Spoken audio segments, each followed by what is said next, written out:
Hey everybody, this is Lieutenant Governor Micah Beckwith, and you can ask me anything.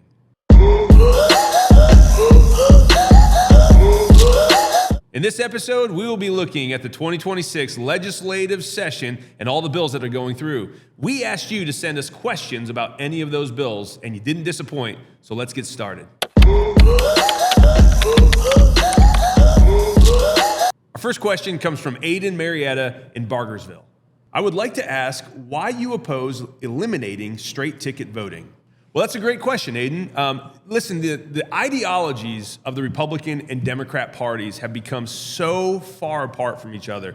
This isn't the Democrat Party of the 1990s, and we're seeing a wider and wider chasm between those two worldviews or thoughts, the philosophies of thought. And I think the straight ticket voting just helps voters know, in general, if I'm going to pull a ticket one way or the other and vote straight ticket, I'm going to vote for the ideology that I believe this party represents. Now, that's not to say that voters shouldn't do their research on every candidate. You should. You need to be an educated voter. But sometimes, if you just don't know what to do or where to go, you can vote straight party ticket as a last resort to be able to know, hey, I know what this party stands for in general, and I hope the candidates that are running on that ticket will support that ideology. Our next comment comes from Lisbeth Marie. She says, I love House Bill 1086. House Bill 1086, for those who are watching, is a bill that would actually require schools to put up the 10 Commandments in the classroom. I think this is a great bill because it harkens back to the moral law that our nation's laws are built on. Our founding fathers often quoted the 10 Commandments. They used the Christian worldview as a foundational principle to build our society and our government on. Our children need to understand who we are as Americans. This does not mean everyone has to worship the same way, but they should know the history of this great republic. Next up, we have Tom O'Grady. Tom asks, how is displaying the 10 Commandments in schools not a violation of separation of church and state? Well, actually, Tom, we talked about this in great detail in our last Ask Micah Anything. But for those who didn't watch it, separation of church and state has become incredibly twisted and was never what our founding fathers intended. And in the recent Supreme Court case, the Coach Kennedy case, the Supreme Court a few years ago said that actually displaying religious texts that are rooted in Judeo-Christian ideology is not religious, it's historical. They said it is long-standing historical precedent that will be considered constitutional. And as I said, our country is rooted in Judeo-Christian principles. So displaying the 10 Commandments would be similar to displaying the Declaration of Independence and the Constitution. It's not religious, it's historical. Our nation's history is rooted in these sacred documents. And so I would like to see that bill go further. I'd like to see every classroom have the 10 Commandments, the Declaration of Independence, and the Constitution displayed on their classroom walls so that our students know our amazing history. Our next question comes from Sierra Martin. She asks, how do you support the 10 Commandments in schools and the use of a firing squad? Those two things seem diametrically opposed. Well, Sierra, those two things are not diametrically opposed, and here's why. The 10 Commandments actually says, thou shalt not murder. Not thou shalt not kill, thou shalt not murder. The very first law that God gave to Noah after the flood was a series of laws called the Noahide laws. And the very first one was a law that said, if you shed man's blood, you too shall, by man's hand, your blood shall also be shed. God was saying, when innocent blood is shed, it is right for the government to actually carry out justice. And Romans 13 actually says that the government does not bear the sword in vain, so that those who would want to do evil would be fearful of the government coming down on them. So this is God's command. God's command is don't take innocent life. Don't murder. But if you do murder, it is just and right to carry out the death sentence to protect life. When a good nation, a just nation in their government carries out justice and the death penalty, it actually secures and protects life for all the innocent people in that society.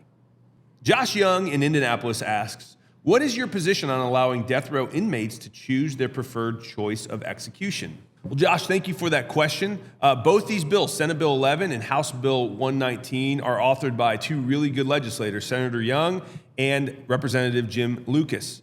And I think the question that you're asking is, why should we give somebody on death row who's committed an egregious sin against society and is now being allowed or is being led down death row, why should we give them a choice? Well, I think ultimately the state should still seek mercy. You know, Micah 6:8 says to do justice, to love mercy, and to walk humbly with your God. That's what Scripture tells us. So while we're carrying out the death sentence, we can still do it in a merciful way.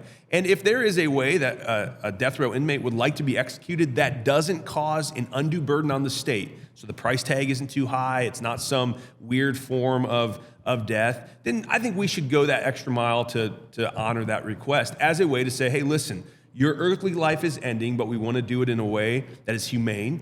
And we should also encourage them to know Christ. We should say, just like the thief on the right, who was next to Jesus when Jesus was being hung on the cross, the thief on the right entered into paradise the moment he took his last breath because he found Jesus in the last moments of his life, and he's living in paradise. That should be the goal for every death row inmate. They're going to pay the price for their sins on this earth, but hopefully we can lead them to a greater life in the life to come.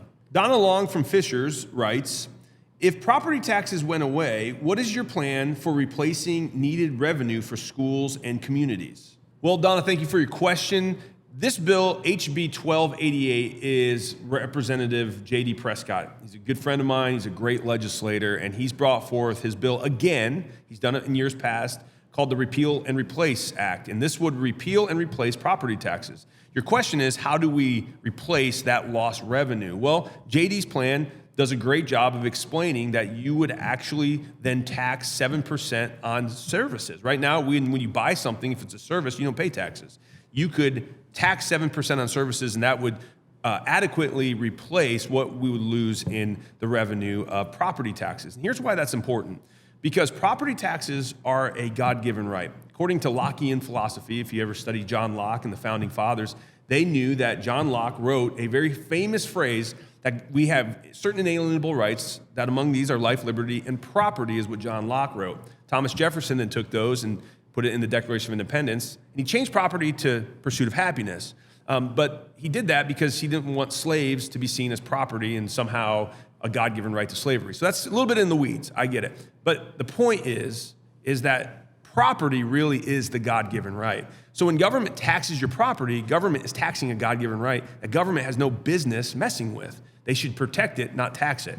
And so what's happening here is we are allowing this to go on. Now, I'm one person. I'm the Lieutenant Governor of Indiana, and the legislature has the power to fix this. I cannot fix this on my own, but I will not stop yelling about this. I will not stop shouting this from the rooftop till the day I die, that property taxes are immoral because they tax a God-given right. And so it may be a 10-year battle. It may be a 15-year battle. I can't tell you how or when we will win this, but guys like J.D. Prescott and myself are not going to stop because this is the right thing to do. We can repeal it and we can replace it, and it would be honoring the God-given rights that all Americans have.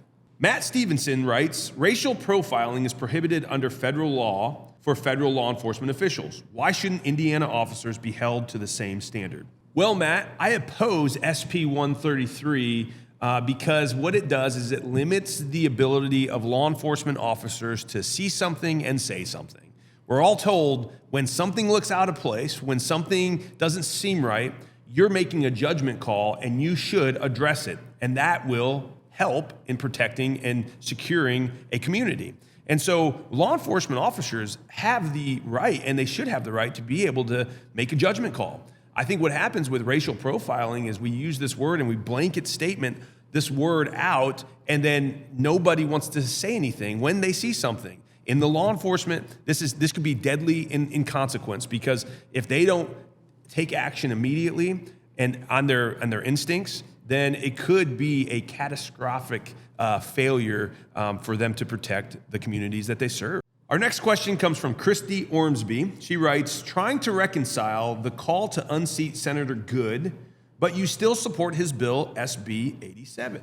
SB 87 is E-Verify for all public projects, so making sure immigration status is up to par if they are working in the public space. I think Senator Good's bill is a good bill, but regardless of the politics, what's happening because of the failure of redistricting or whatnot, it doesn't really matter to me. What matters is this good legislation? If it's good legislation, I don't care who's authoring it, I'm going to support it. It could be a Republican, it could be a Democrat, it could be somebody in the middle, I don't care. I'm going to look at the legislation on its merit And Senator Good has a good piece of legislation right here that I'm happy to support. Our next question comes from Adam Wiseman. He writes, HB 1022 needs to pass and Governor Braun needs to implement it immediately. Well, Adam, HB 1022, I like to refer to it as the I Hate Micah Beckwith bill. So this bill, it was written specifically because there are legislators who do not like me in my own party.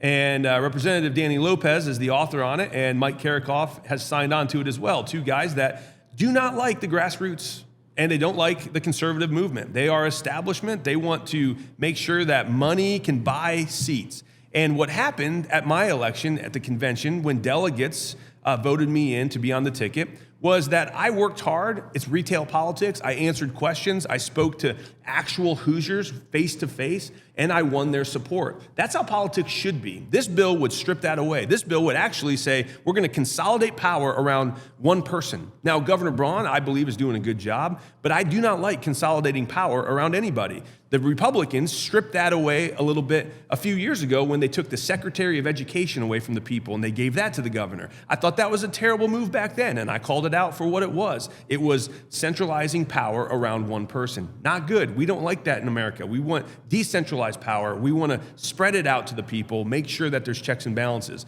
This is one more cog in their wheel to be able to take power away from you, actual Hoosiers. Now, after they do the lieutenant governor, if this were to pass, and it shouldn't, we oppose it wholeheartedly, but if it were, the next seats they're going to start coming for will be treasurer and comptroller. They will remove that, and they will give that to the governor, and then pretty soon, it will be the attorney general. Eventually, all of your statewide, secretary of state, attorney general, comptroller, treasurer, lieutenant governor, will all be an appointment from the governor, and that's what they're going for, because they don't like the grassroots movement. They don't like to get out and shake hands and answer tough questions. So this is a way for them to consolidate power and to strip it away from the people. Our next question comes from Dustin Fender.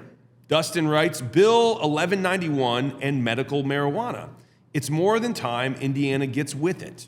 Well, thank you for that, Dustin. I don't support 1191, and here's why. Because I don't believe that recreational marijuana is good for society. However, there's a bill by a Democrat on the Senate side, Senator Rodney Pohl, Senate Bill 286, and this would actually legalize medical marijuana. That I can get behind, and here's why. I believe it's a natural substance that God has put on earth for us to use and to use with wisdom. Now, just like any substance, it can be abused, and it shouldn't be abused. But when we say that there's no benefit from marijuana, I think we're lying to ourselves. We've seen benefit. People with Parkinson's, people who struggle with medical issues, that certainly marijuana has been a really big blessing in their lives. I don't think the state should impede between that conversation of a doctor and the patient. All right, our next question comes from Amber Barrow. She writes, why is there absolutely nothing about our insane energy bills? Well, Amber, that is a very good point, and Hoosiers all over the state are absolutely losing their minds because of our rising utility bills, and it's insane. You're right. It should be stopped. We've got some bills that hopefully will give us some encouragement. My representative, Elena Schonkweiler, she represents the Hamilton County area. She actually has a good bill. It's an agenda bill for the House, House Bill 1002.